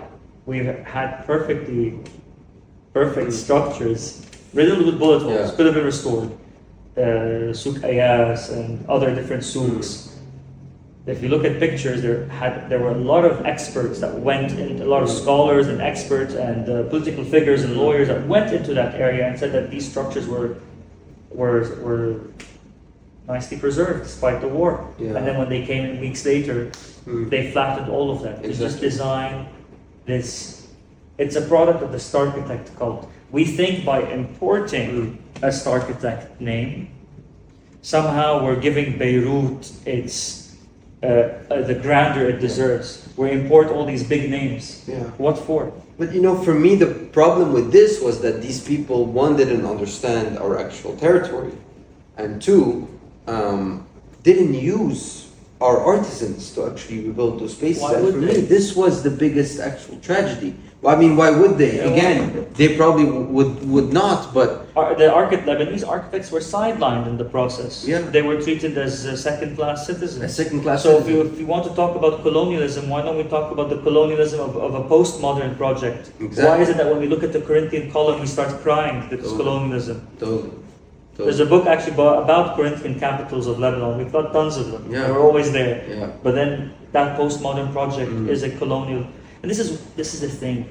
It makes me realize sometimes that how can one not be a conspiracy theorist almost, and I say this as a joke, when you realize how much of our culture and heritage was erased. Yeah. It felt deliberate. And really the problem is that those were the core of downtown. The core of downtown. And it's really, again, we talked about the fact that the artisans were pushed aside, the Beninese architects were pushed aside, the state at some point was pushed aside, and the original program of what it was supposed to be was pushed. I mean, Beirut Zoo is not a zoo anymore. No, it's a mall. It's an outdoor mall. And this is why I don't know why they called it zoo. And then this is why I'm so aggravated at the blog, because it's a mall within a mall. Yeah. It's a mall. It might be even a Galerie Lafayette. Yeah. Where's the colonialist rhetoric on that for that building? This is the thing. We've lost our. I think we're numb as a society. I think we're numb internationally speaking. Our idea of beauty has been stunted, especially in Lebanon. You can overcome it. We can.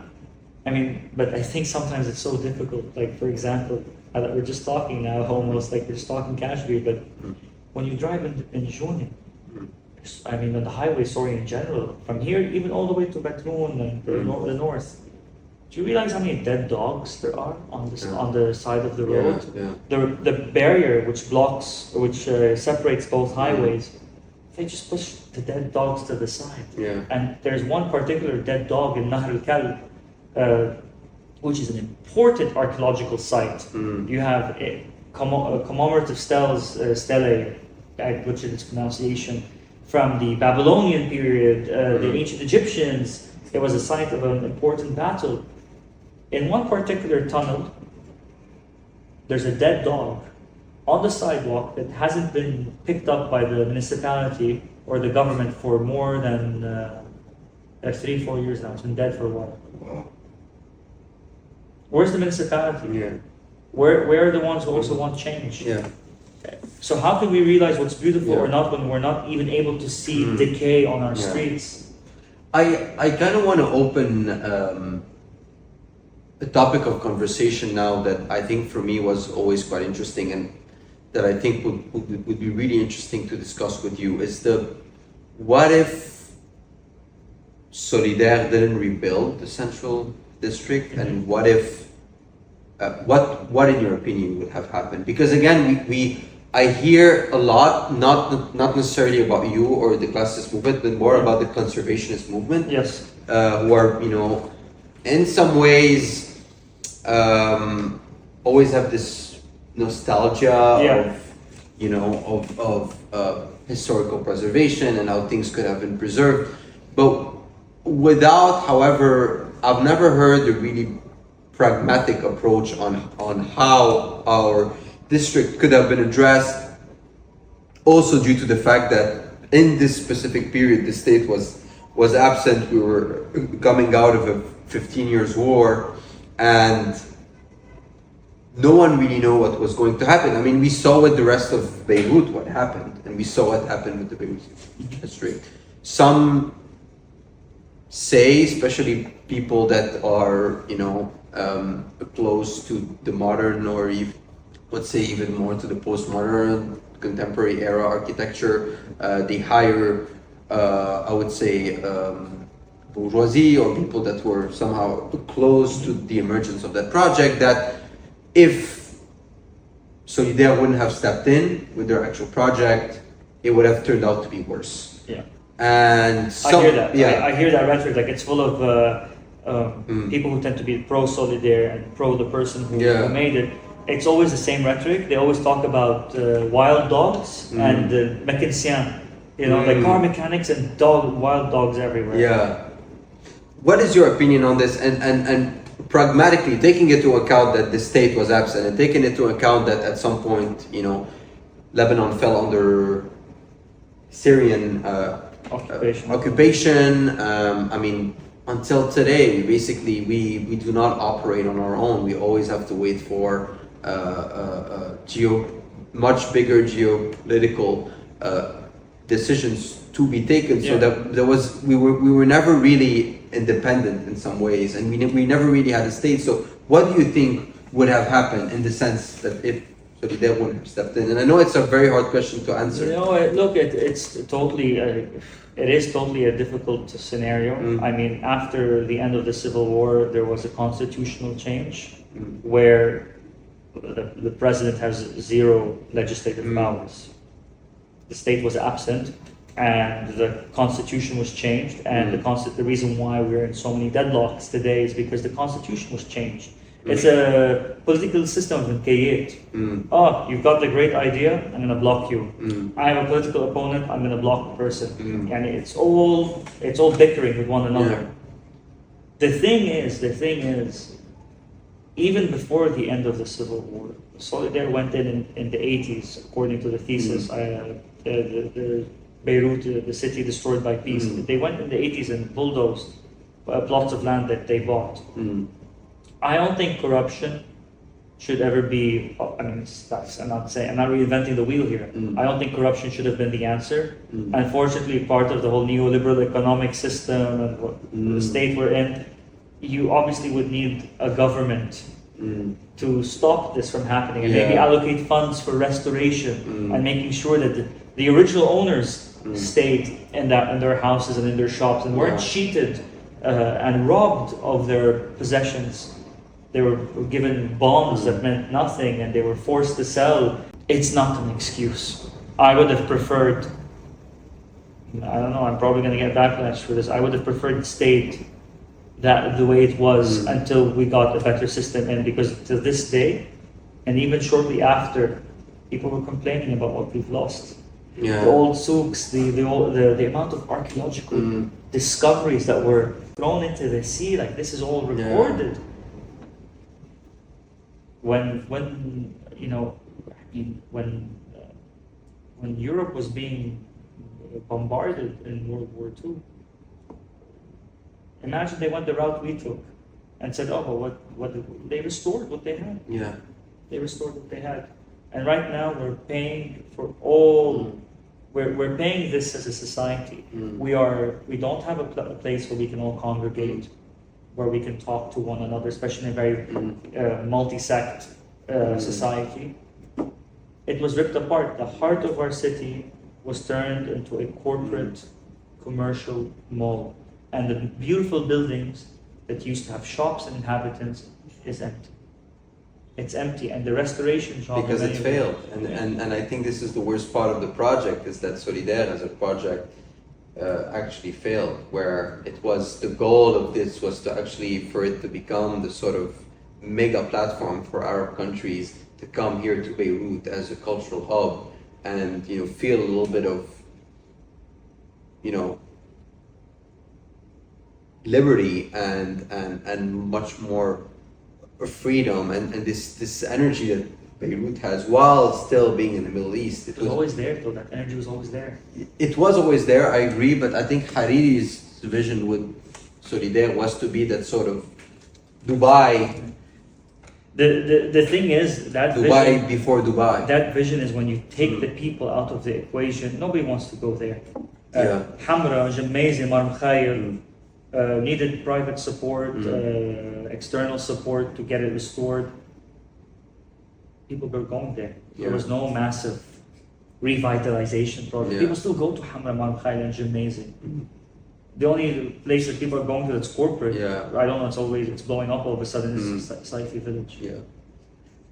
Oh, true, but I'm saying this, of course, not to justify whatever, but just to try to understand what the line of vision that Rafiq Hariri had was to build this huge F1 track all around Beirut, and again things that really there was a plan to build it. There was a plan, there was a plan to do this. There was a plan. I mean, there was a whole entire plan. Basically, only half of Solidaire that built this. That the entire area on the water that was actually, which was the port of Beirut, the old port, which was destroyed, and it could have been restored. It was one of the most beautiful areas of Lebanon. They demolished it. Absolutely, but again, so I say that because even his project, as he would have seen it, failed. The destruction happened nevertheless. So I guess people like you, and to some extent also people like me, got very offended. But at the same time, we didn't even get to see what his project was supposed to bring at the end of the day.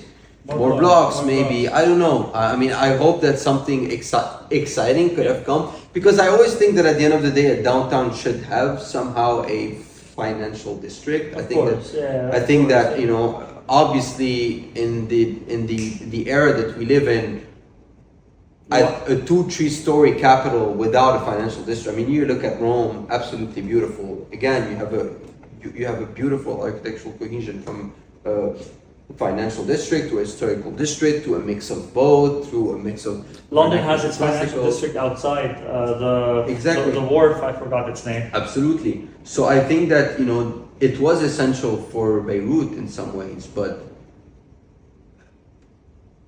that doesn't necessarily entail to destroy your entire. They really went out of their way to destroy buildings that were perfectly standing. Yeah. Perfectly standing. When you read the scholarly material, you look at all these old footages from news channels from the 90s and even in the early 2000s, you can't deny what happened. You can't. And the thing is, what's sad is that we are a society of collective amnesia. We like to forget because of so much, Yeah. because of so many things that are going on. And people are now excited that it's opening up, and rightfully so. It's still a beautiful part of the most beautiful area in Lebanon. Yeah. But what makes it beautiful are the buildings that remain there. And most people are just happy to be there, but they Yeah. need to understand what was taken away from them, Yeah. so that they could build and design beautiful again. Yeah. For me, also a part that we perhaps didn't talk about was the damage that was actually incurred on the land itself, on the topography. I mean, we can see it here on the forefront of this book, showing it to the camera.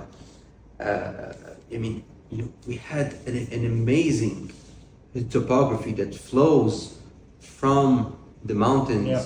directly into the sea and it's not, again, it's never entirely uniform. It's columns that go up and down and go up Almost and like down, sand dunes. and that flow in some sort of like a very, very natural path into the water, and we don't see it anymore. No. We don't see it anymore. You feel somehow you can feel like you're going up and down on the street, but in your head, You're right. you think Actually, that you can feel like you're on the mountain. you can already. feel like you're in a mountain, but at the same time you look around you and you're like, it looks flat. Yeah, it feels flat. But Because it's not. you basically have a building that's 8 stories on the tip of the column, so you don't realize the sense of Yeah, I mean, sense like, of topography. can you anymore. imagine, like, I mean, this is Martyrs Square, for Yeah. example, and before the Martyrs Monument, you had this. You had gardens with beautiful follies.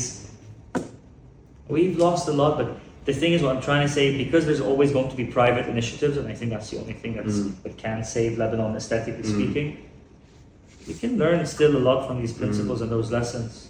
I mean, I would love to talk a little bit about that, and perhaps this can be one of our last conversation topic. Is what do you think architects can still do in this country? And I would say particularly architects that still decide to adopt the cultural and the classical discourse. Where do you see that intervening can be interesting? In what scheme? In what way? Because again, is it about just taking back what we had lost and just reapplying it? Or is it doing this, but also trying to reinvent in some ways based on I don't know, I would call it maybe a new interpretation of modernity? I mean, I would say new interpretation of classicism, because just like how the Renaissance was not really a reintroduction of classical values, it's a reinterpretation of classical values 1,000 years after it was lost in that part of the world. I would say return to what was taken from you. Look at the basics, like look at the building blocks of the language itself, whether it's the classical orders, the regulating geometries, the sacred geometries, looking to nature, looking to the plants that are native to Lebanon, to be inspired for ornaments and whatnot, looking at what was done before, and see where your heart and your mind takes you that fits today's lifestyle, like it always has. The 1920s classical American style was a reflection of that period with its technologies and behaviors. Florence in the 1600s is classical, but it's still a reflection of that time and its culture and the technology at the time. Same language, new stories. And we need to understand what that language is. Language is taking your measuring tools, studying Roman era and old ruins here, whether it's, Baalbek or something in Byblos, something Phoenician, something Islamic, whatever. It's from that land. You can always be inspired by abroad, of course. Yeah. I don't think that should stop you. Take that measuring tape, sketch, study, look at manuals, look at treatises. A treatise. Don't look at manifestos, look at a treatise. A Renaissance treatise, like by Vitruvius, by Palladio. And don't go into that mindset like it's just written by an Italian guy. It means nothing to me. If an Englishman took an Italian manual and translated for himself and made the English Palladianism, and then that English Palladianism became American, They studied the Roman ruins of Italy. Nobody studied the Lebanese and Syrian ruins to create classical works of architecture. Exactly. Very rarely. Yeah. Very rarely. The Temple of Venus in Baalbek, for example, as a shape, the horseshoe-shaped arch, entablature. You have examples of it in London, at Kew Gardens, for example. It was destroyed. Ironically, it was destroyed by a cedar tree that fell on it over time. But as a movement, nobody took Syro-Phoenician or Punic classicism or Nabatean architecture from Jordan and Saudi Arabia. Nobody looked at its proportions and its elements and said, I want to create new classical works of architecture for today's lifestyle. No, nobody. It's ripe for the taking and for creating. So we have so much history in our backyard. We don't need to go on a grand tour. Yeah, exactly. It's here. It's right here. No, and the problem maybe to dodge back into architecture schools here is that this is not taught. This is not taught anymore. And it's weird because recently some of the modern history of this country, I mean, works that were done by some modern and modernist architects now are started to be taught again in a very superficial manner. But the classical works, no one talks about it. No one talks about it. But why? Why? And because what surprises me more is that the modern era was, again, very short. It started in the 20s, 30s, World War 40s, 50s. It went until basically late 80s, early 90s. Yeah. And then basically the postmodern movement came in and then kind of took over. But with classical architecture in this country, you have more than 1,000 years. More than 1,000 years. And classicism evolved into Byzantine and Islamic. Yeah. And the classicism that we have was made by locals of this region. Yeah. You can tell in its proportions and its ornaments. There's so much to learn and to study from what we have. When you start looking at what you have as a local creation rather than what you think people should think you should think, like, oh no, this is alien, it's not from our culture, it opens a wide variety of possibilities. What's stopping you from designing a little garden folio with the shape of the Temple of Venus or Baalbek in a different way? Okay, money. Right? But you could design the triple arch, but using a Canaanite touch. Yeah. You have these crenellations, which were actually, if I can find something very quickly, in a lot of old buildings in Lebanon, for example, like these old. Do you see these things here? Yeah. These crenellations. Do you see Absolutely. that here? These are found in our altars. These cubical structures, like there's one in Fa'ra, there's one in Baalbek. Absolutely. And then somehow it subconsciously retained its form, but in that form of Lebanese housing. Do you see how these pointed ears? Yeah. Yeah, it's what you see in the temples in Palmyra. Right here, you could see it better. Yeah.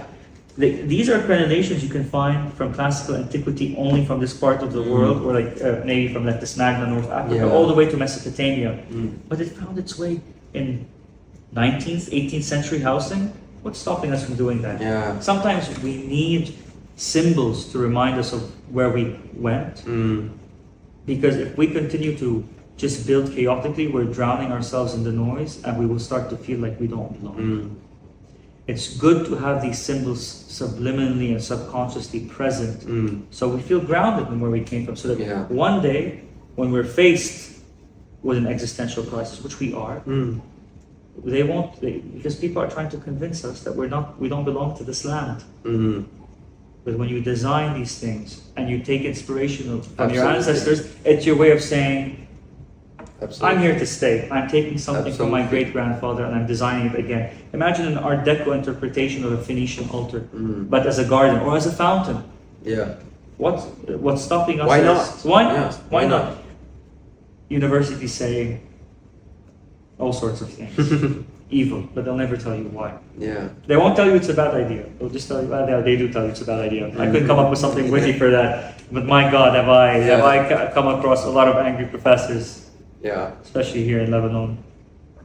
Yeah, and this is something also I would love to expand on, is that again my goal also with what I'm doing with ArchiFeed is also to begin to host those debates. Again, it's very hard because most of the architects and the professors, not only in this country but everywhere in the world, have gotten used to decades and decades of intellectual comfort, where you basically only talk with people you agree with, and people you don't agree with, you respond ferociously through articles and through means of non-direct confrontation, and to a point where you do not end up debating, and everyone goes on their own sides and evolves on their own end without a dialogue anymore. And this is the number one thing that I would like to tackle. This is the one thing that I promised to Leon Creer during the last interview that we made. Allah yarhamu. That this is exactly what we, and this is what he also wanted in a certain way. He wasn't searching for people who agreed with him. He most of the time would get very bored with people who entirely agreed with him, because there was nothing to discuss. Basically, he would talk because he was a very cultured person, and he was an intellectual in many ways. So he would just repeat himself. But with people that he didn't agree with, people like Eisenman, people like Jean Nouvel, people like all of those, big architects, he would enjoy it a lot, because that's how he sometimes re-questioned himself and sometimes reasserted himself that actually he was on a good path and he was making good choices in his work. And I feel that we really need this. We do. In this country, most particularly because there's so much to rebuild, that if we do not have this dialogue, if we do not all decide collectively to just be more cultured and to listen to one another and 100%. To sit on the same table. Who would have thought that, we're talking about Leon Creer's work, which I would recommend to everyone, the architecture of community. If we did not have the heart and the open mind to speak, let's think about it. We're talking about the importance of beauty in one of the most famous, regionally speaking, modern contemporary works of architecture right now, right? Like the top of the tower, in a sense. If there wasn't that open-mindedness for dialogue, we're actually fossilizing ourselves. Absolutely. I'm not saying we should go back to living like archaic Greece, but I think there's a language that we should not distort. Absolutely. I would like to jump into my last question to you, which is, if you had an advice or a set of advices that you could offer to a high school student who is interested at pursuing architecture, what would that be?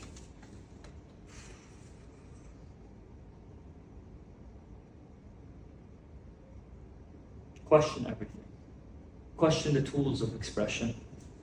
You're taught to question the site, the context, the client. You're never taught to question the toolbox, the method of expression. Question that. Question it, and if you have an ounce of interest for beauty, literacy, the design grammar that's found in these ancient temples or that monastery or that mosque, you won't find it at university. And don't be afraid to ask, to challenge, and to search online and to look at. My best friend that taught me the most is archive.org. A lot of out-of-print books. I learned a lot about architecture after I left, and don't be afraid to ask for help. We live in a gatekeeping time to a certain extent, but we also live in an age where content is constantly generated. It's also being curated. Don't be afraid to ask. There's a reason also why I created my platform, is because I'm happy when people ask questions and I direct them to books. So don't be afraid to ask, and if you have an interest in classical and traditional architecture, don't feel disheartened when they make fun of you for it. Will we ever get an initiative from Karl Abi Karam to build a classical architecture school here in Beirut in the coming years? A classical architecture school? I honestly think, at the end of the day, I don't really believe or a workshop maybe, A workshop, or an yes. educational initiative. A workshop, I would definitely think is possible. Like it's an idea I've flirted with in my head to do measuring tours and sketching tours and maybe lectures. But as a school, it's not something I could do alone.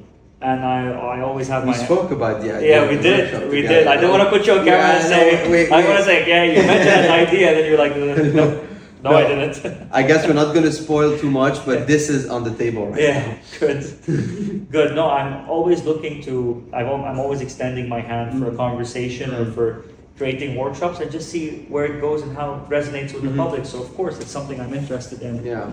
I want to design. I think content is great, but nothing beats practice. Yeah. Theory is good, but practice. Absolutely. For me, it's always very interesting about workshops and why I love talking about this, because I'm starting to do my own experiment in my startup in a way, is that you can basically curate the educational program the way you actually want, where if you want to introduce more practice into it, this is something that is also very, very possible because you're not in that big institutional jargon. No, 100%. Yeah. Jargon, that's a thing Yeah. in university. Tons of it. Tons of jargon that you can find in manifestos. Just throw that away. Get a treatise. Get the treatise. Go look at books that were published 100 years ago, actually. 100 years ago from architecture schools. You learn so much more. So much more. And I think that's important. We should reintroduce that. So when I was invited for a talk in Romania by Patricia Kim, who also invited me to her podcast, I brought my books. I carried about like 30 books, and those are mostly hardcover books. But just stuffed them in my car and brought them with me to the talk. And collecting these books took me about 5 years of researching, going on abebooks.com, not Amazon, abebooks, even though it's owned by Amazon now, I think. And I put them across the table after I was done with my talk. People were really like, "Oh my God, I can't believe this sort of content and those sort of ideas still exist." Yeah, books. Old books are important. Absolutely. Yeah. All right, Karl, thanks for your time. No, I appreciate Great it. podcast. I mean, I could keep talking. Me too. For We hours, spoke almost 2 hours, by the way. But no, it was a great conversation. Likewise. And I absolutely think we should do it again very, very 100%. soon. Workshops. And hopefully by then we have a workshop. 100%. Yeah. Thank you, Karl. I appreciate it. Thank you.